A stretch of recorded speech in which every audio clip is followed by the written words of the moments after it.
Hi guys, follow me on Instagram to never ever miss any of my crazy updates.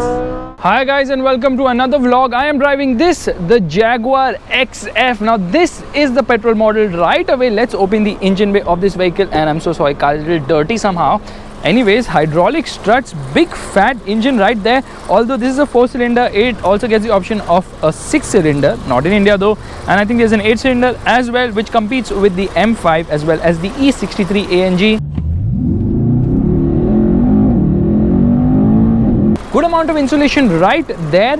Now this is not the top of the line model, which means it misses out on a lot of features. However, still it's equipped with plenty of features for a mid variant or the base variant for the petrol. So headlamp washer here, towing hook there, grille has a lot of chrome, beautiful Jaguar logo right there, chrome treatment as well, front parking sensors and beautiful Jaguar LED lights. Now these are adaptive LEDs. It doesn't get xenons, which is there in the portfolio trim. Of course, you get the typical Jaguar J Blade daytime running light, which looks really nice. These are LED lights which look really fab at night. In fact, I mean, this is what really makes it stand out compared to its predecessor, but we'll come to that in a bit. You can see the design is really very nice on this vehicle. I love the bold grille up front. So this is the second generation of the XF, and it looks a lot like the first generation model, and the reason for that is simple, because the design language is evolutionary. It is not revolutionary. In fact, if you can see the wheels on this car, they are 17 inches. It doesn't get 18-inch wheels on the Prestige. It gets 18-inch wheels on the portfolio trim. Now, of course, smaller size tires means that the profile is higher, 225, 55, 17s, which is a good thing as far as ride quality goes. You can see sensors are here as well, because it gets 360-degree parking assist. And from the side, the car is actually very long, almost 5 meters long, if I may, and design is so similar to its predecessor. It looks absolutely smashing. So from the side and the rear, it will remind you of the older XF, the first generation model, which was on sale for a real long time, got a facelift as well, was sold in India too. Meanwhile, these lights are similar to the F-Type. Yeah, similar to the F-Type. Again, LEDs, you get this chrome lining here, chrome treatment, dual exhaust as well. Yeah, it is hot right now. And the bumper, the lower half is actually finished in black. Rear parking sensors too. In fact, from the rear, it looks very purposeful thanks to these dual exhaust. Yeah, that does add a lot of purpose for a 4-cylinder engine car to have dual exhaust. And overall design is really very nice. Although the alloy wheels are a big letdown on this vehicle, it doesn't look flamboyant at all like it should because of the wheels which are on the smaller side. Now let's quickly get into the boot right away. Opening the boot, and the boot is a decent size, I would say. It's not very wide as such, but yes, depth is there inside, and yes, there's a hook here as well as here. Meanwhile, the spare wheel is a spectacle, because you can see it is a space saver, but the rim is actually finished in orange, which is very nice. Battery placement is here as well in order to save space in the hood. Let's quickly get inside right away. Okay, parking camera is placed there. So at the rear, the doors are actually quite heavy on this vehicle. The door pockets are decent size, not very big, but you can see this space can actually be used to keep coins, but I don't think anyone who's driving a Jag would have those many coins. Okay, now over here you can see the cabin does feel nice and airy. Of course, let's get inside. So let me tell you that the seat is quite comfortable. Doors feel solid, like real solid. Side sun visors are manually operated. Yeah, it's a bit of a task to get them to work. Yeah, there they go. So manually operated, and there's a hook here, handle to hold on to, hook here as well. Plenty of airbags in this vehicle. This car has a lot of airbags. Of course, it is a Euro NCAP 5-star rated car. Center armrest here with twin cup holders, and seat is extremely comfortable. There's a third headrest as well, all adjustable headrest obviously, and overall comfort in the rear bench is quite nice. In fact, under thigh support is also very good amount of leg room, good amount of knee room as well. Little scooped out seat bag, magazine holders here, AC vents placed here, and there is space to keep stuff here along with this thing which looks like it's going to open, but it does not. Now 12-volt charging socket, but Jaguar Land Rover, which is actually obsessed with giving a lot of USB plugs, hasn't given any USB plugs here in the rear bench, which is kind of surprising. AC vents are not placed on the B pillar. This air conditioning is not adjustable, so it gets a dual zone climate control system, not a 3 or a 4 zone. However, overall comfort levels here are really nice, although headroom is a bit lacking for a tall passenger like me. Now obviously light placement here And of course, something tells you this car is kind of old because this was actually launched in 2016. The model actually made its debut in 2016. It's due for a facelift real soon, and that's the reason this is not touch activated like in most Jaguar Land Rover cars. So not much to talk about in the rear, but you can see the material over here is really very nice. I love how they have actually used this beautiful material, gives it a very premium touch inside the cabin. But honestly, there's not much to talk in the rear because there's no gizmo to operate as such, which is the case in other cars in this segment. So let's quickly get into the driver's seat right away. Now the problem is it doesn't get keyless entry, or rather passive entry is not there in this particular variant, but it's there in the portfolio. And one good thing is that the steering is adjustable both for reach as well as rake, and it's electric adjust. Obviously you get a massive dead pedal there, and you also get the Jaguar badging here, which by the way illuminates when you open the door. Meanwhile, the door pockets are big enough at the front, and it gets memory seats. You can save up to 3 people's seat settings here just to lock or unlock the vehicle, power window controls, and obviously this being a Jaguar, you can actually child lock the rear doors from here itself, which is a very nifty feature. In fact, I love it. Meanwhile, this gets a 10-way adjustable driver's seat. It's more adjustable in the portfolio trim and gets 4-way adjustable lumbar support as well. The seats are extremely comfortable, good amount of support on offer. I like how the door pads are also so chunky. Now this is obviously for the Riva look. It's like a continuation, which looks really nice. But before that, let me show you. This is to open the boot, and this is to increase or decrease the intensity of the cluster. Let's quickly get inside the vehicle. All right, here we go.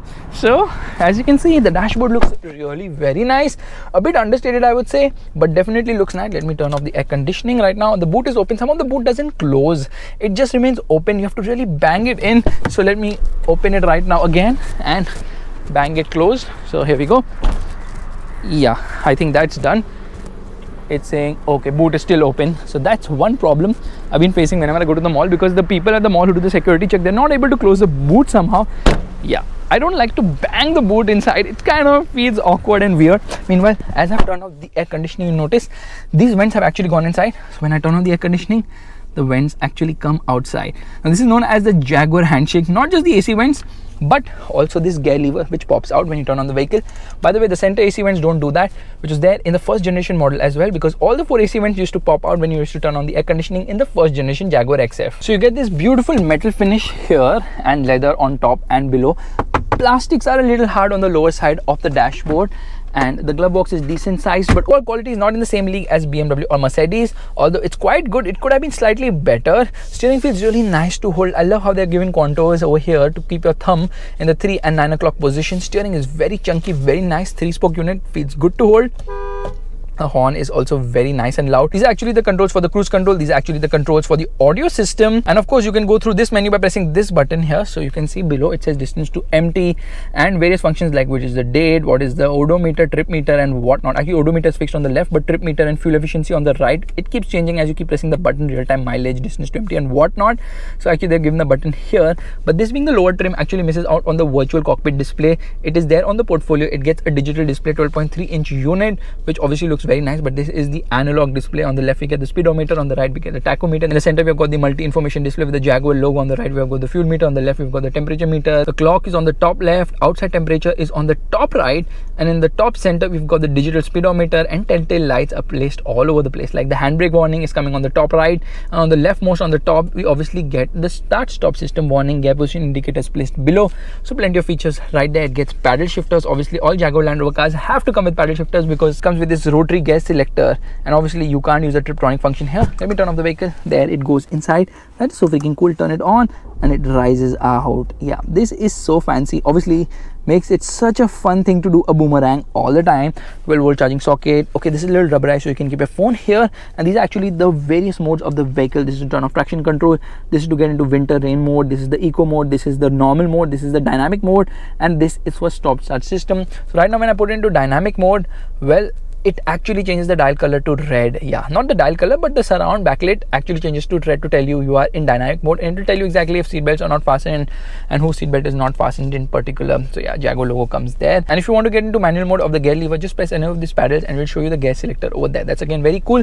Now this is obviously the stock for the wipers, and the wipers work really well as well. Meanwhile, you get a sun blind at the rear as well, which can be operated by pressing this button. So there the sun blind goes down.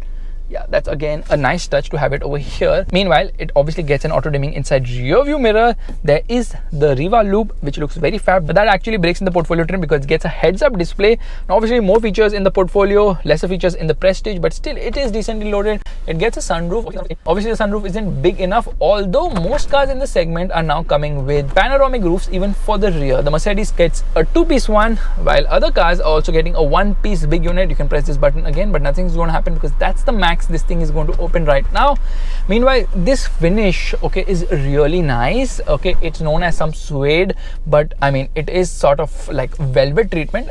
Again, a very nice touch indeed. Obviously you get a mirror here along with a light. Same is the case here, mirror along with a light. Door handle on the driver's side, something which is usually not seen in cars, but you get it on all the sides so that people can hold on to. There's a fast tag as well on this vehicle, which is again a nice touch. I love the treatment here. It looks very nice and very premium. Here there's space to keep stuff because there are dual cup holders. Meanwhile, I've kept the key right now, and again piano black finish here. This is the electric parking brake. This is for ASPC, which happens to be all surface progress control, which is kind of the cruise control for low speed driving. Meanwhile, under the front center armrest, there's a lot of space. There is a micro SIM slot here. There's a 12-volt charging socket, and there are two USB ports as well. And this is decent size. You can keep your glares there. Meanwhile, I prefer to keep my glares here because there's a sunglass holder here and there's light placement here somewhere, which I can't find right now for mysterious reasons. How do I turn on the lights? Yeah, that actually they are touch lights. Yeah. So touch lights at the front, not at the rear, although I'm so used to having it everywhere. Jaguar is written here, which is again reminding you that you're driving a Jaguar here, which is reminding you you're driving a Jag.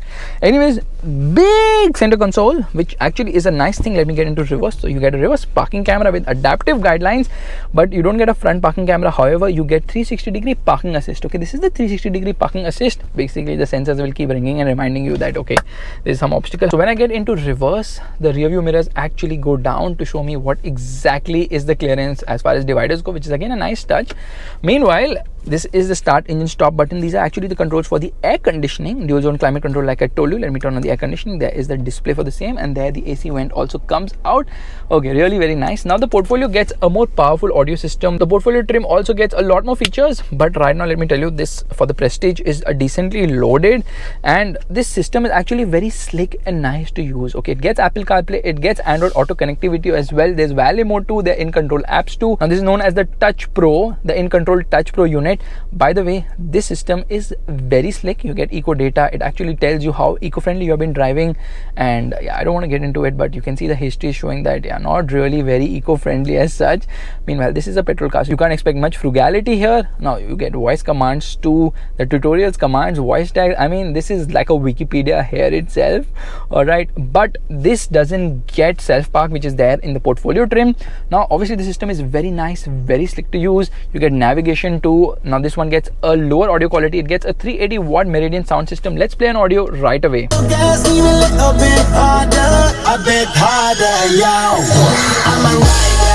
Audio quality is simply brilliant, of course expected, because Meridian makes some really awesome sound systems. So well, I would say the XF actually feels very nice and premium as well. Seats are so comfortable. Even the co-driver gets adjustable seats, yeah, electric adjust seats, but it doesn't get the memory function there, which is there on the driver's side. Of course, there is a lot to talk about the driving ability of this vehicle, so let's get driving right away. So we are all set to go, which means turning off the air conditioning. Come on, air conditioning, turn off. Okay, now it's off. Getting into drive mode, getting into sport mode, getting into dynamic mode. So we are into dynamic mode right now. Turning off the stop start system, and of course turning off traction control as well. Traction control off, and we are all set to go. Left foot on the brake, right foot on the accelerator, revving the motor 2,500 RPM, and we are off. And my goodness, this motor sounds so sweet in the top end. Like it redlines at 6,500 RPM, but it absolutely sounds brilliant post 4,500 RPM. There's good amount of punch on offer, and there's good amount of thrust as well. In fact, right from get-go, this motor has so much grunt. It absolutely powers out and feels so good to drive as well. Yes, the low end is good, drivability is good, mid-range is good, but it's really in the top end, because not only does it redline with a lot of enthusiasm, the sound it makes near the red line is so sporty and so exciting to hear as well. Now this is a 2-liter turbocharged petrol engine which produces 200 horsepower and 320 Newton meters of torque, which peaks in at 1500 rpm and goes all the way till 4000 rpm. Yes, the peak torque is between 1500 to 4000 rpm, all 320 Newton meters of it, which is a wide torque output band, which means that there's good amount of mid-range on offer as well. And the motor likes to rev. It's not the most refined, obviously it's not refined in the top end, but it's just not refined lower down as well. So at idle you can hear the motor as well, but there is a glitch over here. First, let me tell you that 0 to 100 kilometers per hour takes 7.5 seconds, top speed is 235 kilometers per hour, and the petrols have a bigger fuel tank of 74 liters compared to the diesel, which comes with a 66-liter fuel tank, because obviously fuel economy is lower over here. However, this is the Prestige trim, which happens to be the base trim of the Petrol. There's a top end trim known as the Portfolio, and the Portfolio gets a higher state of tune. Now I don't understand why Jaguar Land Rover does that, basis on the variant, the power and torque output differs. So the Portfolio obviously gets more power and torque, which at 250 horsepower makes it 50 horsepower higher, and torque output is 365 Newton meters, which peaks in at 1500 rpm. Now obviously the Portfolio is faster, goes from 0 to 100 kilometers per hour in 6.7 seconds, and the top speed is 244 kilometers per hour. And honestly, that engine overshadows every other petrol engine in the segment, because there is so much more grunt in the Portfolio XF. Good amount of thrust, good amount of performance, and certainly puts a massive smile on your face, because the motor sounds so freaking sweet. It's pure music to the ears.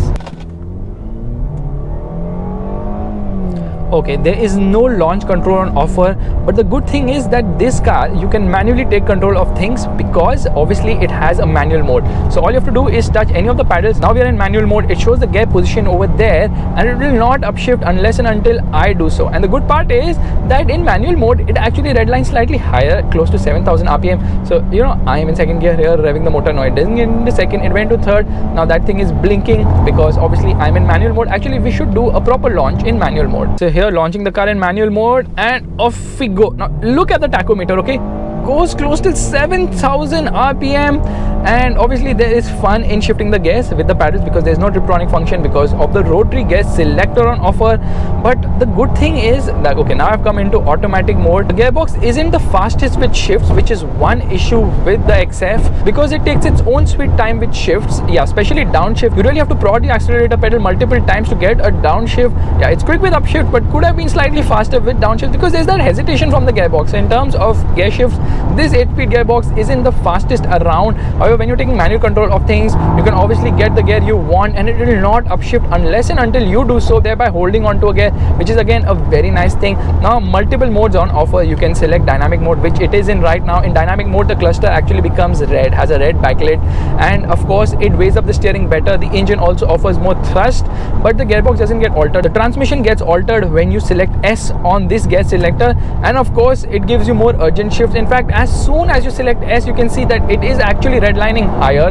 Fuel economy is between 8 to 12 kilometers per liter depending on where you are driving this vehicle. So in terms of performance, I really like it, but I simply do not understand why this discrimination between Prestige and Portfolio. We should have got the same power output and torque output in both the variants, because it's like Maruti saying that the Dzire LXi should get 60 horsepower, the VXi should get 80 horsepower, and the ZXi should get 100 horsepower, and in between they have these also option where you add 5 horsepower or so. So I would have really appreciated if power output was the same throughout, but the grip levels are fab. There's so much grip on offer. Even with the traction control off, there is no wheel spin whatsoever. That is the level of grip on offer. The suspension tuning is beautifully done. It is absolutely sensational the way this car actually holds its own through the corners, because body roll is very well contained. The steering is really very fluid. It's light at lower speeds and weighs up really brilliantly at high speeds. In fact, turn-ins are very crisp. There's so much response, so much feel, so much feedback. Jaguar, you're making fab electric steerings. I mean, how can a steering offer such great feel and feedback in spite of the length of this car? I mean, this is a long car. The wheelbase is also massive, but still the XF has great body control. I mean, body roll is very well contained. The ride quality is also brilliant, especially on this vehicle which runs on higher profile rubber. It absorbs almost everything in its stride. Only thing is, at low speed you can feel that slight firmness which is associated with almost every European car.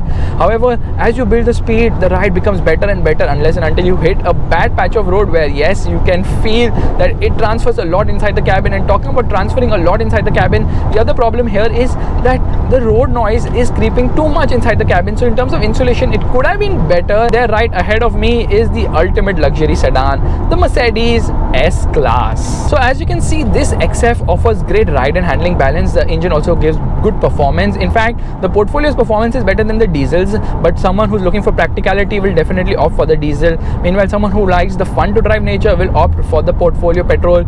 And that makes me believe that why would anyone actually buy the Prestige? Because yeah, there is good amount of punch on offer, but if you want petrol performance, you opt for the portfolio, which has more grunt on offer. You want economy, you opt for the diesel. So that makes you wonder, why spend those 65 lakhs for a Prestige? Why not spend the 72 lakhs for the portfolio? Yeah, 7 lakhs is a lot of money, and 2 lakhs more and you will get the top of the line diesel as well, which happens to cost around 74 lakhs.